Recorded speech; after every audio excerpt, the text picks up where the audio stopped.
You sure this is the right place? Trust me, if you want to make a video about passing a driving test, this is the place to go. I'm a little nervous. Oh, don't worry. DMV people are friendly. Oh, they can keep you from getting your license, though. Only if you're not a safe driver. The manager's expecting us. Oh, let's ask that person over there. I agree. Let's send this to Sacramento. Hi, we're looking for Miss Hunter. That's me. How can I help you? We're making a video for the Foothill High television class. Oh, yes. Mr. Thompson's class. He told me you'd be here. I'm Sandy, and... Hi, I'm Brendan. Nice to meet you. I'm Melissa. What can I do for you? Well, we'd just like to show people how to prepare for a driving test. Excellent idea, Sandy. We could use a video like that. Let's go talk to one of my examiners. Okay.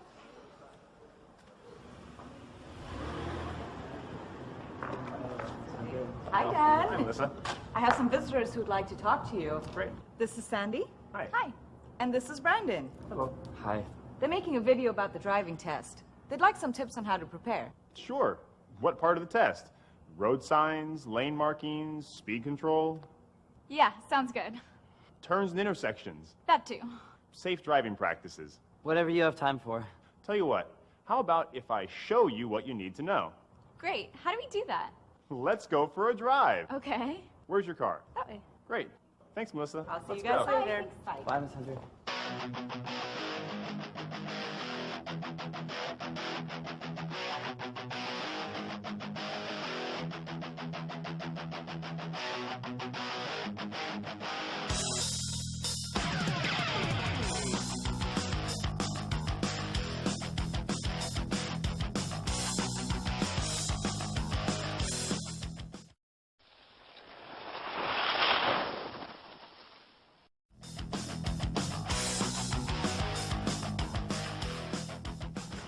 Before we hit the road, let's make sure your car is safe. Why don't we get in?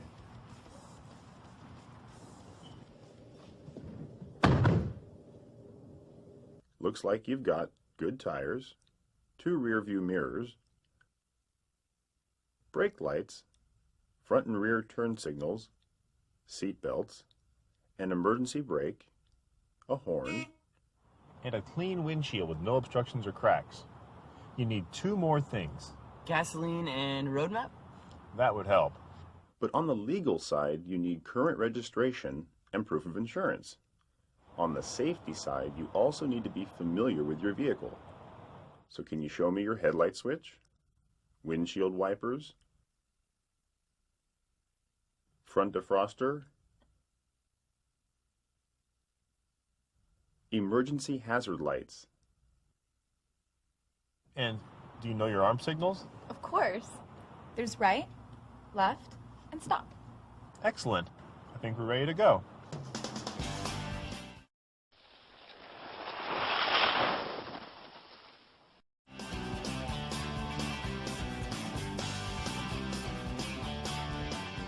Let's look at lane markings. White lines divide lanes where traffic travels in the same direction.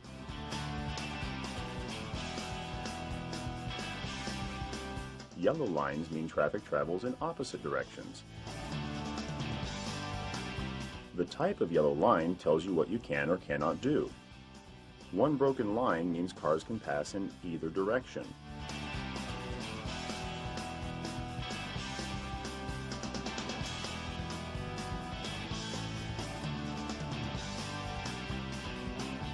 A solid and broken line means passing is permitted in one direction. Only if you're on the side with the broken line.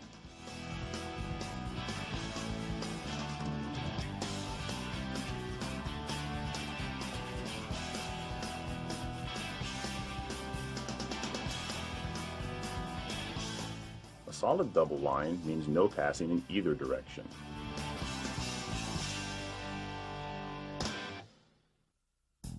Never drive on the left side of a solid double line unless you're making a left turn, you're in a carpool lane, or you are instructed to do so.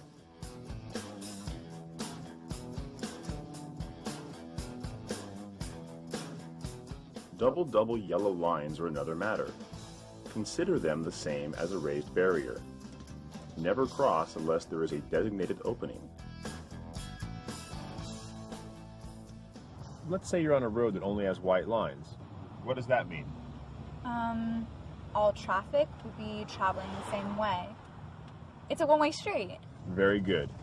Now, there are a few specialized lanes you should know about too. Bike lanes are generally for bicyclists or pedestrians if there are no sidewalks. Never use a bike lane unless you're about to make a right turn, enter a driveway, or to park if permitted. There are several types of carpool lanes. The markings tell you when it's legal to enter or exit. Check the signs to make sure you meet the occupancy requirements or have a special decal before entering. Center left turn lanes keep traffic flowing and prevent rear-end collisions. Always use them for left turns when available. On a two-lane road, if you're driving slowly and traffic behind you cannot pass, use a turnout lane when available. You must do this when 5 or more cars are behind you. And be aware of markings that let you know that a lane is about to end.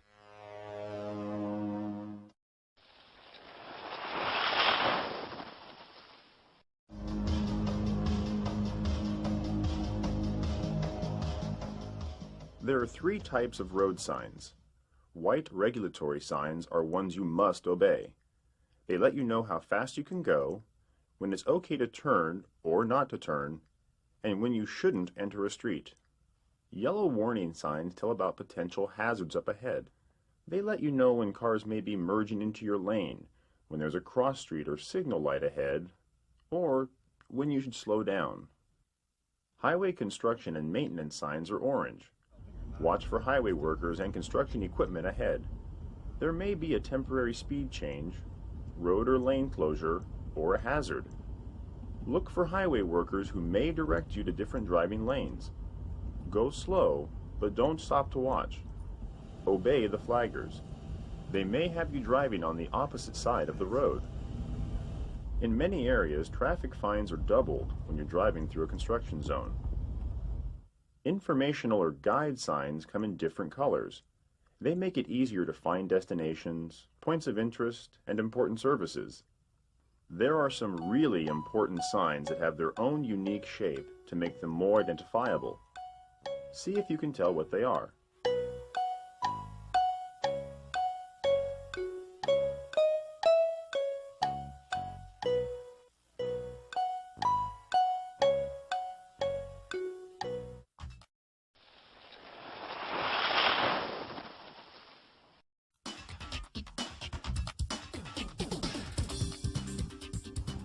So, how do you determine your speed? It's easy. I just look to see what the sign says. There's a little more to it. Posted speeds are maximum limits based on ideal conditions, good visibility, dry pavement. To paraphrase the California law, look at what's around you and use your common sense. Slow down in bad weather, in heavy traffic, or when there's a hazard up ahead. It's also dangerous to drive much slower than the flow of traffic. You should stay close to the speed limit if conditions are good. If you need to drive slower, make sure you're in the right lane so others can pass. Sometimes it's hard to find a sign to know how fast to go. True. Some areas don't have signs because they have a legally mandated speed limit. Residential areas, business districts, and school zones where children are present have a maximum limit of 25 miles per hour unless signs say otherwise. Blind intersections have limited visibility from side to side. The speed limit here is 15 miles per hour, even when no signs are present. Be careful when you can't see what's coming.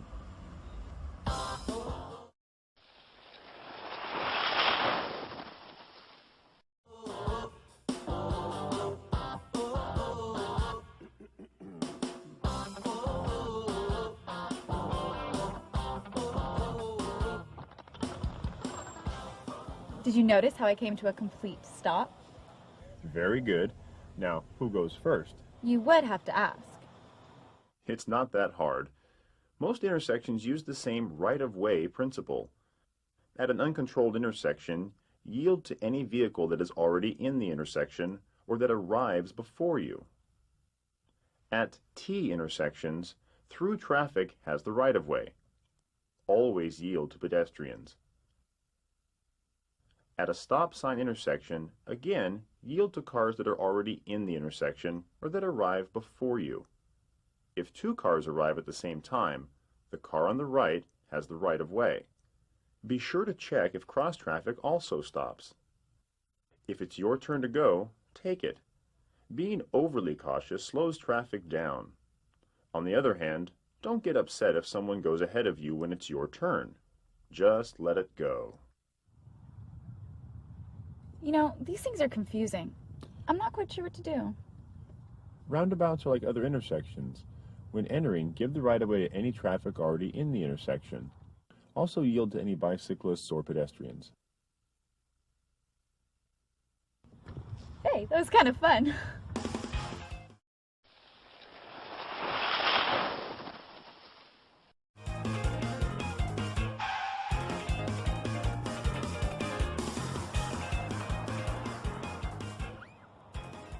Very good.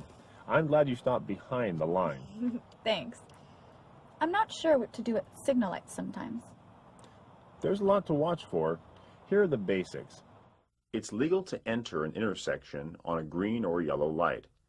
Yellow simply warns you that the light is about to turn red. When you see the light turn yellow, stop if there's enough time to do so safely. It's not legal to enter the intersection after the light turns red. When the light turns green, cross-traffic that entered on a yellow light may still be in the intersection. Wait until any vehicles or pedestrians are out of the way before you proceed. Besides signal lights, there are turn arrows. Green arrows indicate a protected turn. That means other traffic stops for you.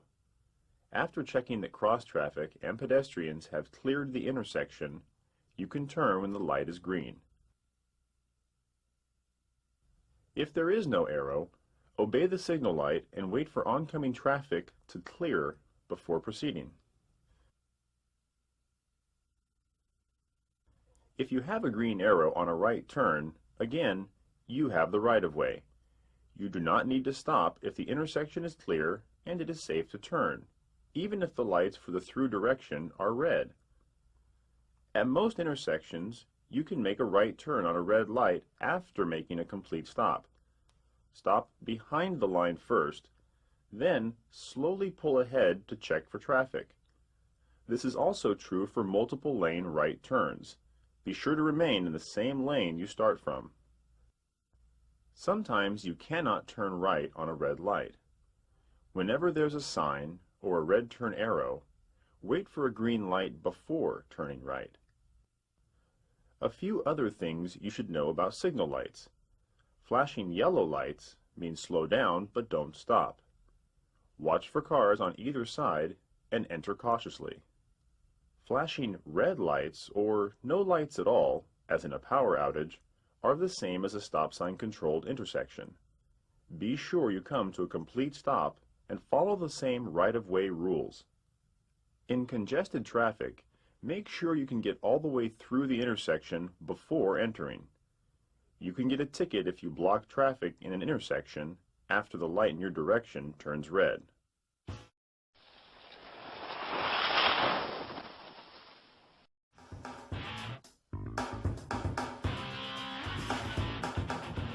Why don't we turn right up ahead? Okay. I'll have to move over to the right lane first. I'm glad you checked your mirrors. But don't forget to look over your shoulder. There's a blind spot on each side of the car that doesn't show up in the mirrors. To change lanes safely, put your turn indicator on first. Then, check your mirror in the direction you want to go. Next, look over your shoulder in the same direction. If it's clear, then ease over into the next lane. Follow this pattern every time you change lanes, including center turn lanes, bike lanes, leaving the curb, and merging into another lane when your lane ends. Whenever you make a lane change, traffic already in that lane has the right-of-way. And be sure to change lanes one lane at a time.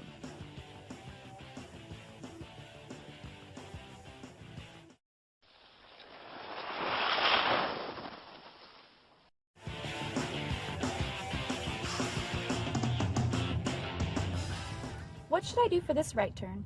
First, use your signal and start to slow down. Look over your right shoulder for bicycles or motorcycles, and then move into the bike lane when it's clear. Scan to the left and right, then make your turn when it's safe.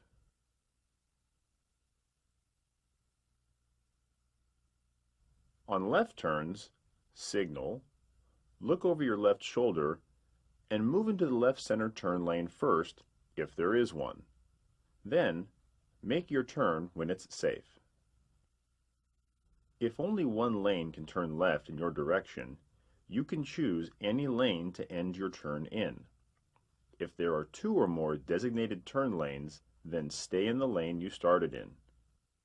For right turns, stay in the lane you start in, whether there's 1 or more designated turn lanes. Oops, I missed the turn.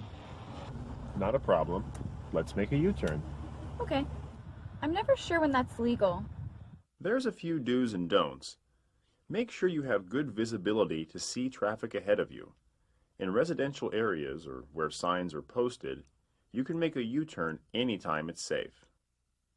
Business districts and divided highways require you to be a little more selective. U-turns are okay in these areas as long as there's an intersection or a place to turn and no signs prohibit. In addition to places that are posted for no U-turns, it's also illegal to make a U-turn whenever you'd have to cross a curb, a strip of land, double lines, or when you're in front of a fire station.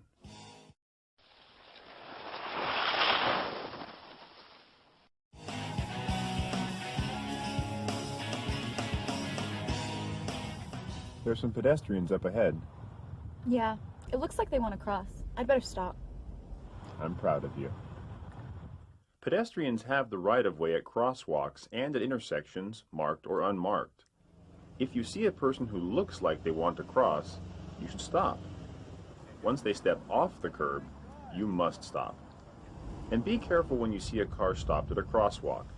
Someone you can't see may be crossing. There's a few other right-of-way situations you should know about. When an emergency vehicle has its lights on, you must move to the far right side of the road and stop.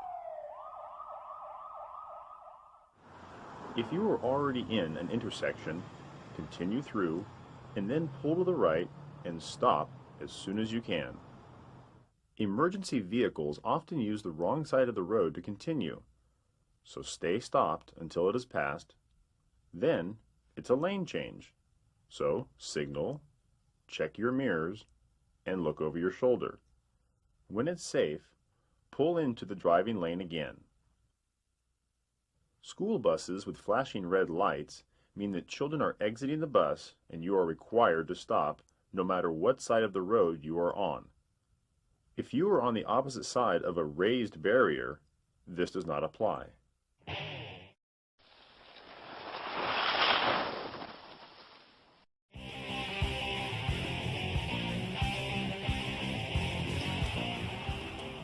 Why don't we stop for a bite to eat? Sounds good. There's a place up ahead. Where's a good place to park? The color of the curb is important. White is for loading or unloading passengers. Yellow is for loading passengers or freight. Green is for limited time parking. Blue is only for persons with a disabled placard or license plate. Red is no parking or stopping anytime. Don't park if there is a no parking sign, in front of a fire hydrant, in an intersection, on a crosswalk, a sidewalk, in front of a driveway, near a railroad track, or on the wrong side of the street. Oh, finally. Here's a spot. I thought we'd never find one. But remember, you are parking on a hill. To be sure your car doesn't roll into the street if the brakes fail or someone hits you, follow these rules. If you're going downhill, turn your front wheels into the curb or toward the side of the road. If you're going uphill, turn the front wheels away from the curb and roll back until the wheels gently touch the curb. If there is no curb, whether you're parking uphill or downhill, turn your wheels so the car will roll away from the center of the road. Always set the brake.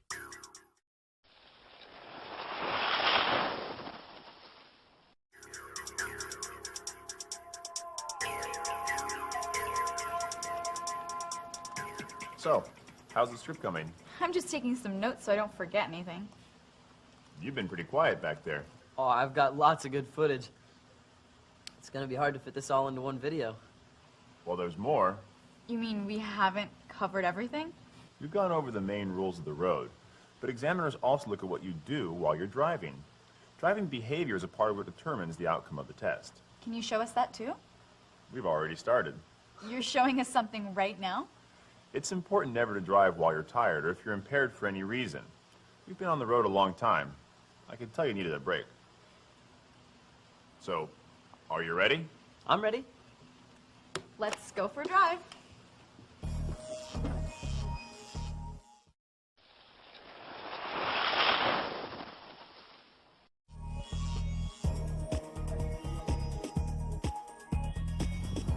Scanning is one of the most important driving techniques. There are lots of things you need to be aware of. Pedestrians, lane markings, road signs, other vehicles, and hazards. Always look in different directions to see what's around you. Look for everything. Lane markings provide some information, but road signs are important too. Wow, there's a lot to take in. Makes me a little nervous. Don't worry. Good scanning actually gives you more control. You can be more confident that you have time to see what's going on and react quickly to changes. When you look ahead, look 10 to 15 seconds down the road. That lets you see potential hazards while you still have plenty of time to react. You're looking into your future while you still have time to do something about it. Looking side to side lets you know where other cars are around you. You never know when you might need a way out to avoid an accident. At intersections, check for side traffic. Just because you have the right of way doesn't mean that other people will always stop. And when you slow down, check to make sure that the person behind you sees that you're slowing down. If they don't, it's better to miss your turn than be involved in a collision.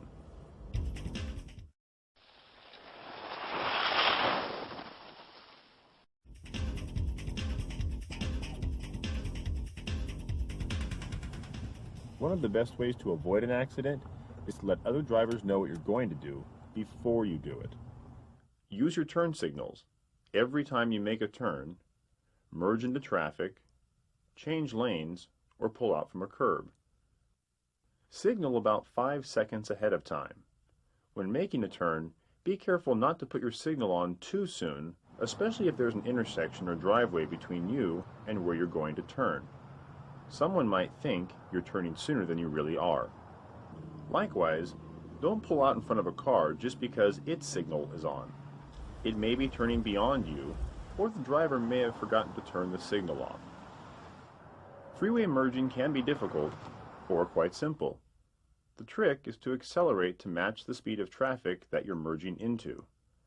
Be sure you signal, check your mirror, and look over your shoulder. Look for an open space. If you're going at or near the speed of traffic, it's usually not too hard to pull ahead or move back to merge into an open space.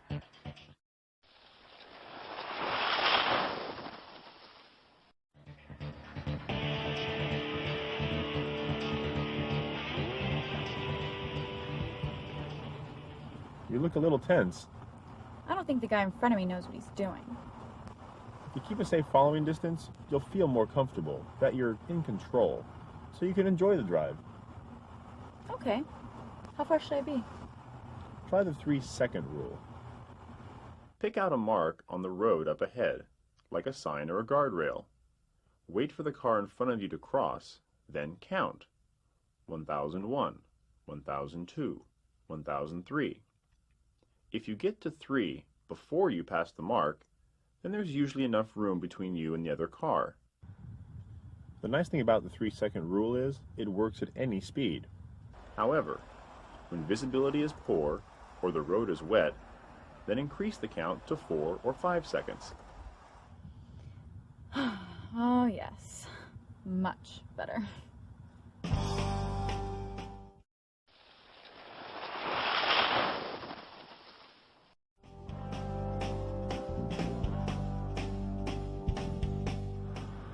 This road is getting awfully narrow. You got a bicyclist up ahead too. And a big truck coming towards us. This is going to be a tight squeeze. Your margin for error is pretty small here. Safest thing to do is deal with them one at a time. How do I do that? Just ease up off the gas and slow down a bit. That way the truck will pass you first before you get to the bicyclist. Then you can move to the left to give the bicyclist more room, but stay in your own lane. That worked well. But now there's kids on one side and cars on the other. No way to avoid this. Now split the difference. Steer a middle course between the two.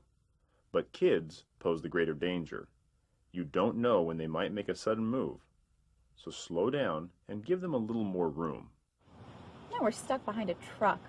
He's going awfully slow. Do you see the orange triangle? That indicates a slow-moving vehicle. He's probably going as fast as he can. Maybe if I honk, he'll pull over. Not a good idea. It's only legal to use your horn to avoid an accident. Do I have enough room to pass? Passing is very dangerous. You need at least 1/3 of a mile visibility. If you can't see that far, always assume another car is coming. A slow-moving vehicle must pull over at the first available turnout if 5 or more cars are behind it. If you have any doubt about passing, it's best to wait. If you know there's enough space, Make sure you signal, look in your mirrors, and over your shoulder before you pass.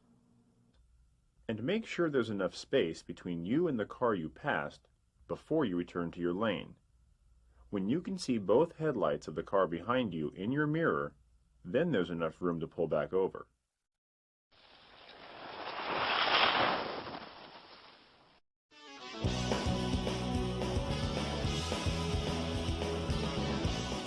Hey, it's starting to sprinkle. Be sure to turn your headlights on. Don't you mean wipers? That too. But whenever you use your wipers, your headlights must also be on.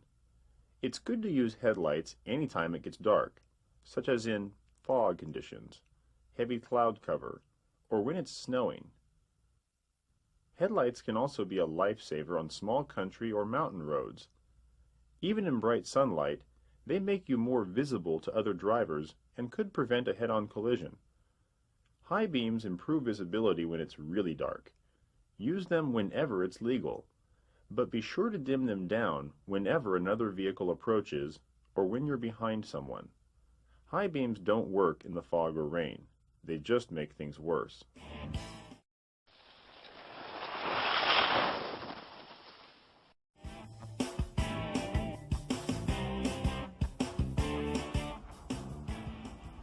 It's getting hard to see.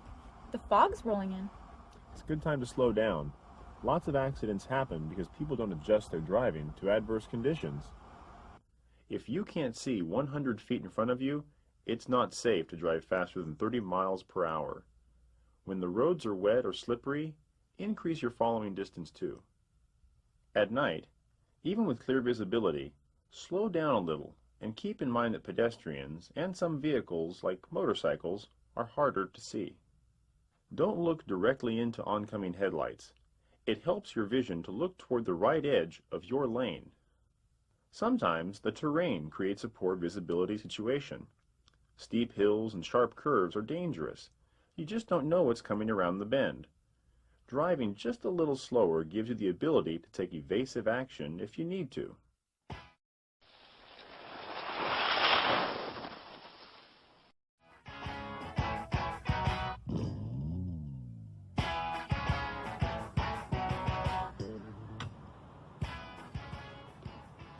Nice drive. You did well. Thanks. My head is swimming from all the information. My camcorder's full. Good timing. I'd like to see your video when it's done. Sure thing. That was a good lesson. I'm ready for my driving test. When could I take one? We need to get you an appointment first. Sandy, can you get on the internet from here? I think so. Let's give it a try.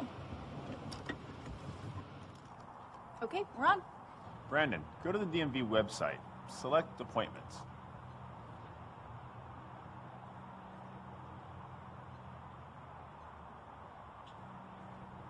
Then, behind the wheel driving test appointments.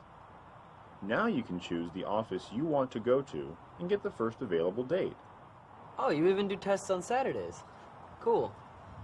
Let's see. I'll pick this office. Looks like I'm all set for next week. Great. We'll see you then. And in the meantime, here's something for you to review. This will help you with the test. Thanks, I'll use it. Thanks for all you've done. This is a really great experience. Yeah, it was awesome. Well, I'm glad you both enjoyed it. Remember to drive safely. Bye. Bye.